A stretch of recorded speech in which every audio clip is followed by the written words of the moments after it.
Bismillahirrahmanirrahim. Assalamu alaikum students. This is Paradise College and you are attending your class of chemistry of FSC part 1. आज का आपका topic है experimental verification of dual nature of matter. तो चलते हैं अपने topic की तरफ। आपका टॉपिक है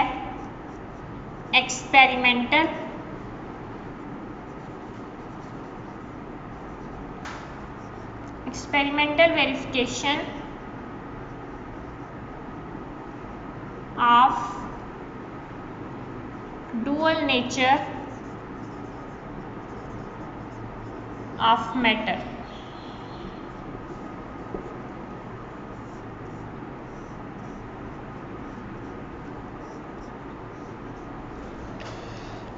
dual nature of matter, electrons जो हैं डुअल नेचर शो करते हैं।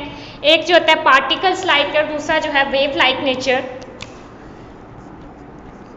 वेव लाइक जो है wave like nature and particle like nature.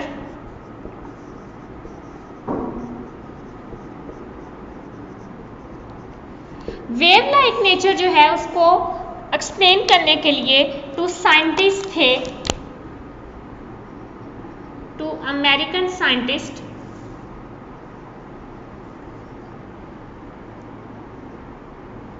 दो अमेरिकन साइंटिस्ट थे। एक जो है उसका नाम था डेविसन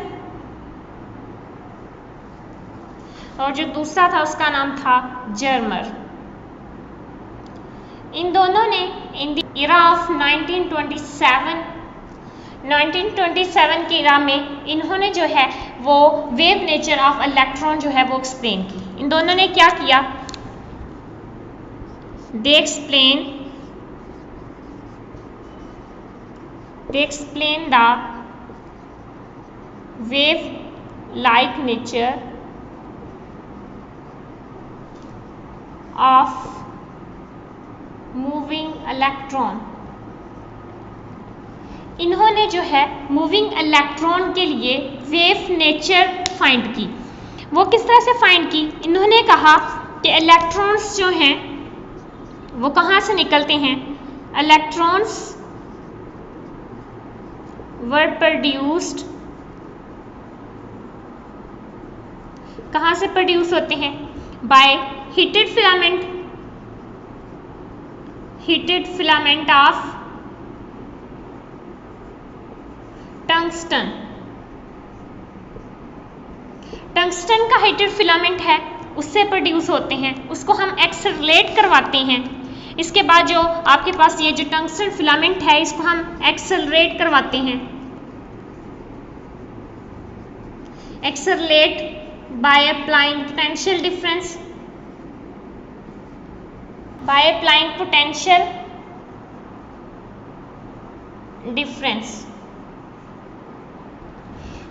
डिफरेंस अप्लाई करते हैं तो आपके पास जो है वो जो इलेक्ट्रॉन्स हैं टंगस्टन से जो इवॉल्व होते हैं, निकलते हैं, वो एक्सेलरेट हो जाते हैं। Davisson and Germer, according to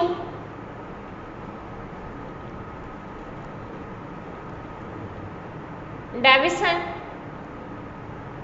and Germer, जब इलेक्ट्रॉन्स जो हैं इन्होंने क्या कहा कि जो एक्सेलरेटेड इलेक्ट्रॉन्स हैं वो अंडरगो करते हैं या बिहेव शो करते हैं किस चीज का? डायफ्रैक्शन का। डायफ्रैक्शन लाइक वेव की तरह की डायफ्रैक्शन शो करते हैं। ये वेव की तरह की डायफ्रैक्शन स्टूडेंट्स जो है ये आपके पास एक फिजिक्स की टर्म्स हैं। ये आप सपोज करें ये आपके पास वेव्स हैं जो कि स्मूथली मूव कर रही हैं। अगर इन वेव्स के रास्ते में हम कोई ऑब्स्टेकल रख दें, कोई रुकावट रख दें, ये जो है ये हमने कोई ऑब्स्टेकल रख दिया, रुकावट रख दी है, इसका थोड़ा सा एंड जो है वो हम खुला छोड़ देंगे। जब वेव्स हैं उन्होंने तो मूव करना ही है, जब इसमें हमने ऑब्स्टेकल रख दी तो ये जो वेव्स हैं अब क्या करेंगी, अब ये इस ऑब्स्टेकल्स के एंड की तरफ जो है ये इस तरह से मूव करना शुरू कर देंगी, लाइक दिस, ये बेंड हो जाएंगी towards the ends of obstacle, obstacles के एंड की तरफ क्या हो जाएंगी, बेंड हो जाएंगी। This bending shows diffraction like waves, ये वेव्स की जो है ये डायफ्रैक्शन शो हो रही है। जब ये डायफ्रैक्शन आपके सामने आ गई तो उन्होंने क्या कहा, जो आपके पास अमेरिकन साइंटिस्ट थे डेविसन एंड जर्मर, उन्होंने कहा कि ये जो है ये प्रूफ होता है कि इलेक्ट्रॉन्स जो हैं वो वेव की फॉर्म में भी बिहेव करते हैं। उन्होंने इसका जो ऑपरेटस किया था, दे गॉट नोबेल प्राइज, उनको नोबेल प्राइज मिला for making apparatus for wave nature of matter या electrons,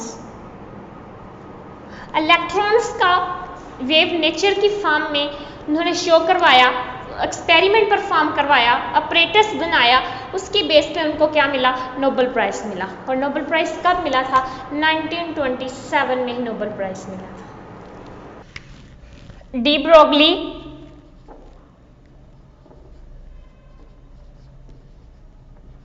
also got Nobel Prize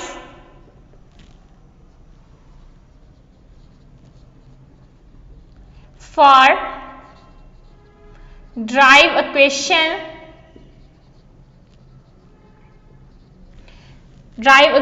of wave nature of matter।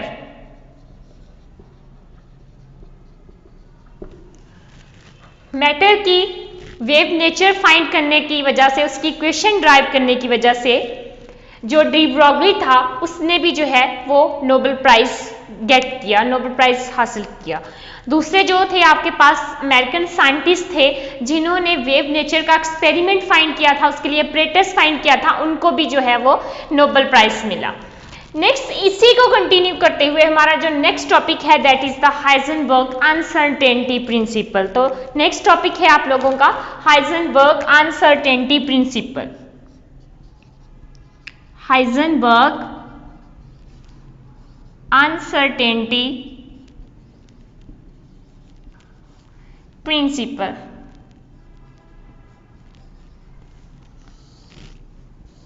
Heisenberg का अनसर्टेनिटी प्रिंसिपल देखने से पहले हम लोग बात करते हैं बोहर्स मॉडल ऑफ एटम की।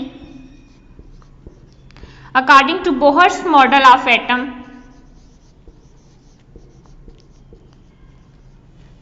इलेक्ट्रॉन्स जो हैं, electrons shows particle nature, particle nature show करते हैं। पार्टिकल नेचर होने की वजह से, ये इनकी पार्टिकल बिहेवियर या पार्टिकल नेचर शो करने की वजह से वी कैन फाइंड या वी कैन मेजर, हम इसकी जो है वो एग्जैक्ट या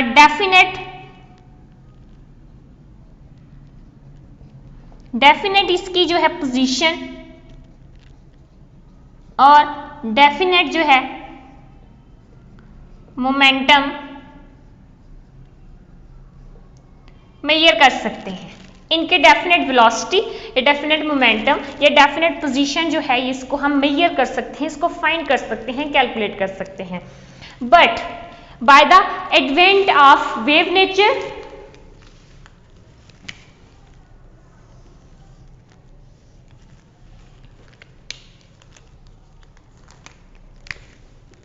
by the advent of wave nature of electrons, electron की वेव नेचर के प्रूफ होने के बाद हम लोग जो है इसकी डेफिनेट पोजीशन और इसकी डेफिनेट मोमेंटम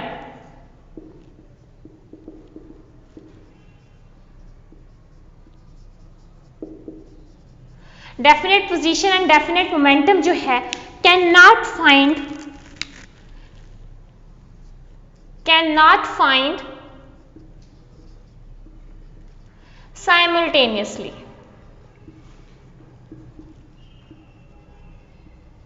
इसको हम साइमल्टेनियसली फाइंड नहीं कर सकते। फिर क्या किया, इस सारी सिचुएशन को खत्म करने के लिए 1927 में एक साइंटिस्ट आया जिसका नाम था हाइजेनबर्ग।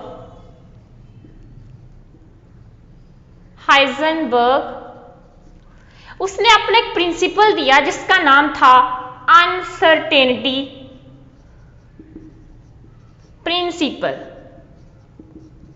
और ये जो अनसर्टेनिटी प्रिंसिपल था उसने इसके साथ अपना नाम शामिल कर दिया, हाइजेनबर्ग अनसर्टेनिटी प्रिंसिपल। इसके मुताबिक उसने क्या कहा, सपोज आपके पास इक्वेशन है, ये आपके पास एक सपोज इक्वेशन है, delta x dot delta P approximately equal and greater than h over 4 पाई। ये उसने इक्वेशन फाइंड की। ये इक्वेशन जो है इसके बारे में उसने कहा कि this equation is called Heisenberg uncertainty equation. इस इक्वेशन का उसने क्या नाम दिया, हाइजेनबर्ग अनसर्टेनिटी इक्वेशन। इस इक्वेशन में उसने क्या कहा कि आपके पास ये डेल्टा एक्स जो है ये शो कर रहा है measurements of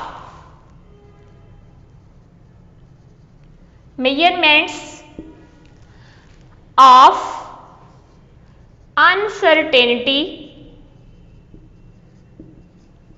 of position of electron.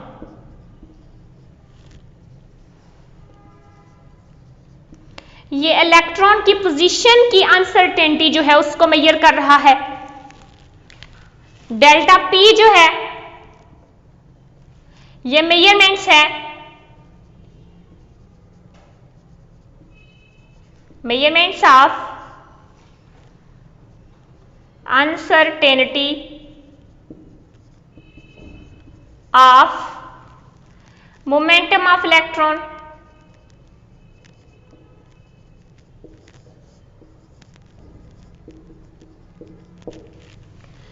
ये इक्वेशन जो है ये अनसर्टेनिटी को फाइंड करने के लिए जो थी इक्वेशन थी। अब इसके लिहाज से हाइजेनबर्ग ने जो कंक्लूजन्स दिए उसके मुताबिक उसने कहा क्या, ही सेड, हाइजेनबर्ग ने क्या कहा, हाइजेनबर्ग ने कहा कि if delta x is small, अगर आपके पास डेल्टा एक्स की वैल्यू जो है वो स्मॉल है, then delta p will be large.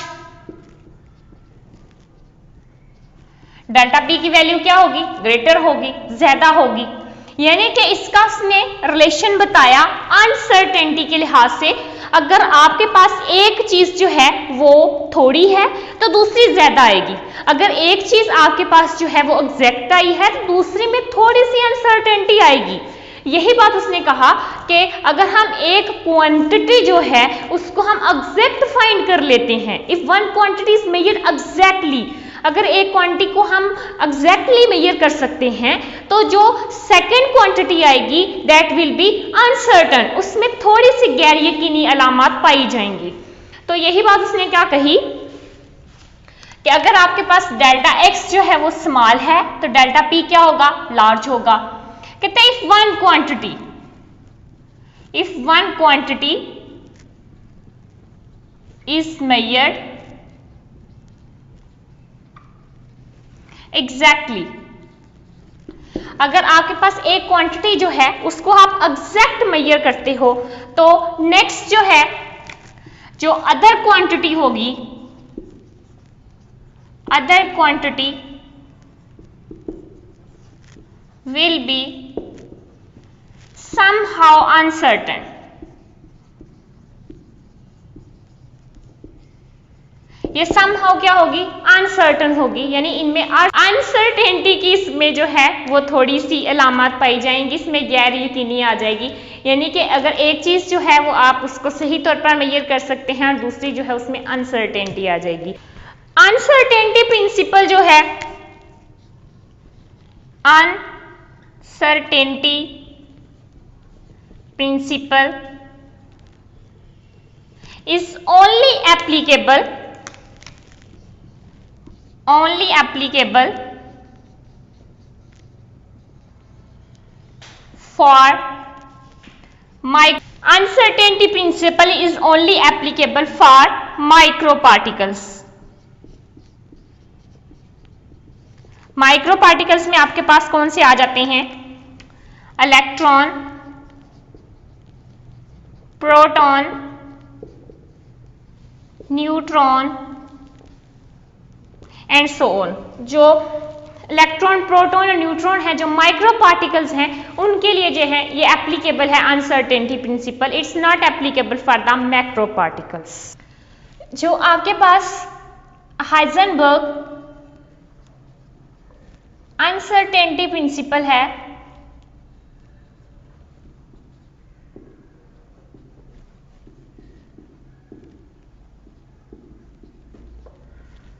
ये हमने बता दिया कि एप्लीकेबल होता है सिर्फ माइक्रो पार्टिकल्स के लिए। माइक्रो पार्टिकल्स, लेकिन इसको अप्लाई कैसे करना है, इसके जरिए हमने कैसे पोजीशन और मोमेंटम फाइंड करना है, इसका हमें अभी तक नहीं पता था। इसको एक्सप्लेन किया कॉम्पटन इफेक्ट ने। एक न्यू साइंटिस्ट था जिसका नाम था कॉम्पटन, एक साइंटिस्ट था जिसका नाम था कॉम्पटन।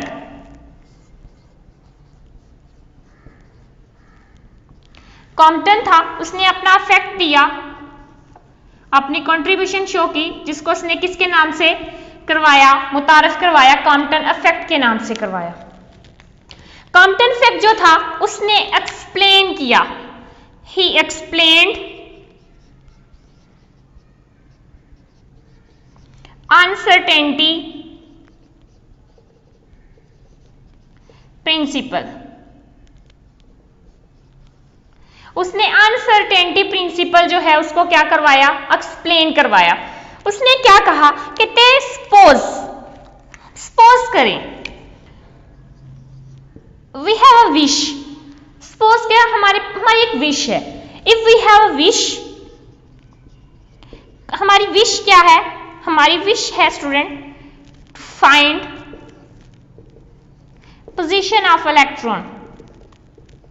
हम क्या चीज फाइंड करना चाहते हैं, हमारी विश जो है वो पोजीशन ऑफ इलेक्ट्रॉन फाइंड करने की है। तो कहते हैं पोजीशन ऑफ इलेक्ट्रॉन को देखने के लिए जो आपके पास वेवलेंथ है विजिबल लाइट की, विजिबल लाइट जो है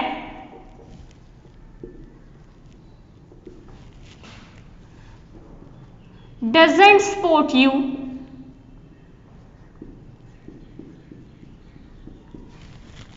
विजिबल लाइट जो है वो आपको सपोर्ट नहीं करती। क्यों सपोर्ट नहीं करती, बिकॉज जो वेवलेंथ है,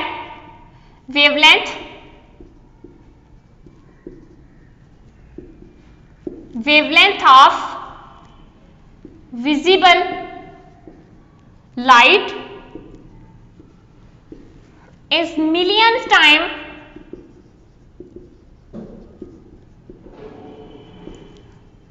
large than the diameter of electron। जो इलेक्ट्रॉन का डायामीटर है उससे विजिबल लाइट जो है उसकी वेवलेंथ कहीं ज्यादा, मिलियंस टाइम ज्यादा।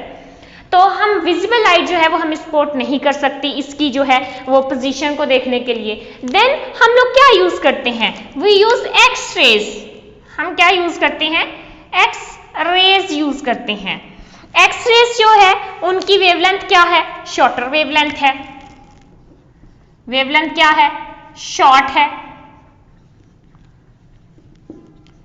जब हमने एक्स रेज को अप्लाई किया तो एक्स रेज क्या है स्टूडेंट्स, आपने पढ़ा था एक्स रेज क्या होते हैं, फोटॉन्स होते हैं। जब फोटॉन ऑफ एक्स रेज ये स्ट्राइक करेंगे किसके साथ, ये इलेक्ट्रॉन्स के ऊपर जाके, इलेक्ट्रॉन्स के ऊपर जाके जब ये स्ट्राइक करेंगे, ये क्या कर रहे हैं, स्ट्राइक ऑन इलेक्ट्रॉन। जब इलेक्ट्रॉन पे स्ट्राइक करेंगे तो जो इसका मोमेंटम ऑफ इलेक्ट्रॉन है, momentum of electron will be uncertain। Momentum of electron में क्या चीज आ जाएगी, अनसर्टेनिटी। तो हमने पहले बात की थी कि अगर एक चीज जो है उसमें अनसर्टेनिटी आ जाती है तो दूसरी चीज क्या होगी, एग्जैक्ट आ जाएगी। तो जब इसमें हमने जब फोटॉन ऑफ एक्स रेस ने स्ट्राइक किया इलेक्ट्रॉन्स के ऊपर जाके तो इनका क्या हो गया, मोमेंटम में अनसर्टेनिटी आ गई। जब मोमेंटम में अनसर्टेनिटी आ गई तो we can find the position of electron, we can find position of electron exactly. हम position of electron exact measure कर सकेंगे। क्यों मेजर कर सकेंगे, क्योंकि मोमेंटम में क्या चीज आ गई, अनसर्टेनिटी आ गई। जब मोमेंटम में अनसर्टेनिटी आ गई तो हम इसकी जो पोजीशन है इसको एग्जैक्ट मेजर कर सकते हैं। कि हम लोग अनसर्टेनिटी की बात कर रहे हैं, अनसर्टेनिटी ऑफ मोमेंटम,